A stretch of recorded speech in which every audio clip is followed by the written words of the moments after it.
What is up, everybody? We are back here for another NBA playoff prediction. This one for the conference finals. We had some great series in the conference semis. All series went to 6 games.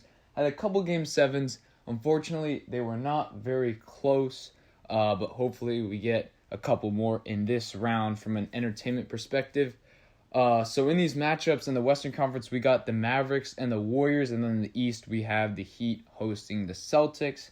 We'll start out in the West, as we have done, and I've had the Warriors in 5 and then in 6 against the Grizzlies. Both of those have panned out to perfection.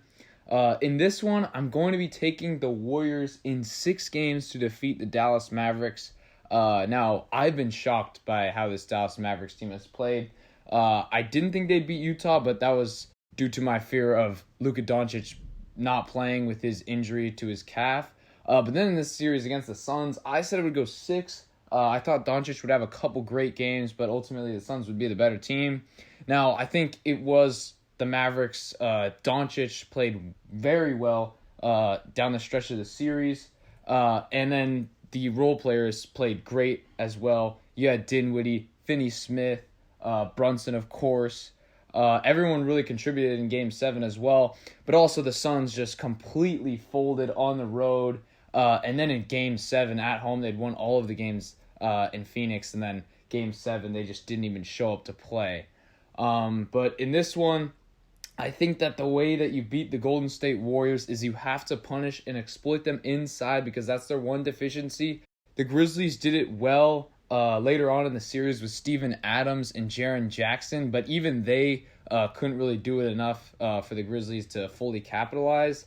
I think the Suns may have been able to do that with Ayton, but I just don't think this Mavs team can do that very well because Maxi Kleber, more of a finesse player, and then Dwight Powell doesn't really see enough minutes, I think, to punish this Warriors team.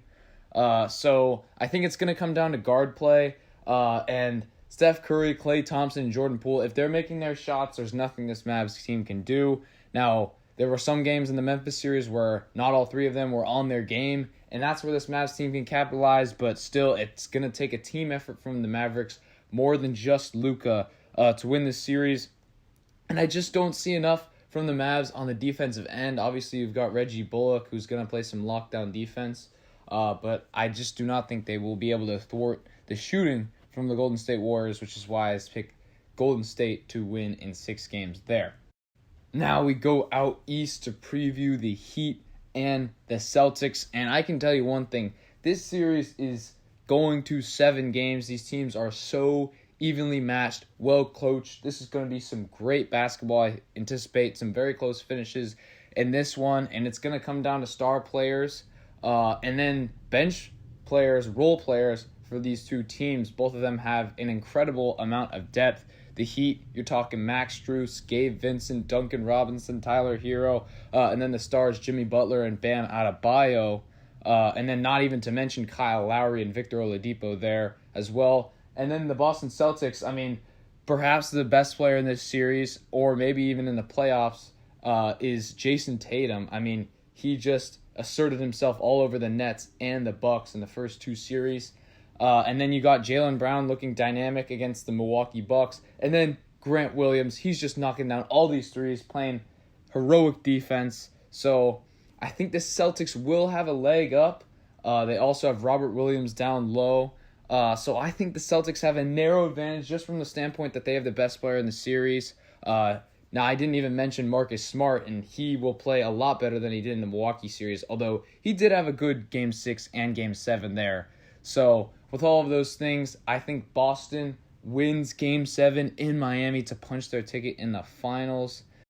Now, I'm not going to break that down too much here. I think it would be a great finals matchup. For what it's worth, I would take the Warriors to win that series right now in about 6 or 7 games. That'll be a good matchup. I'll analyze the finals matchup in 2 weeks or so when we get the actual matchup.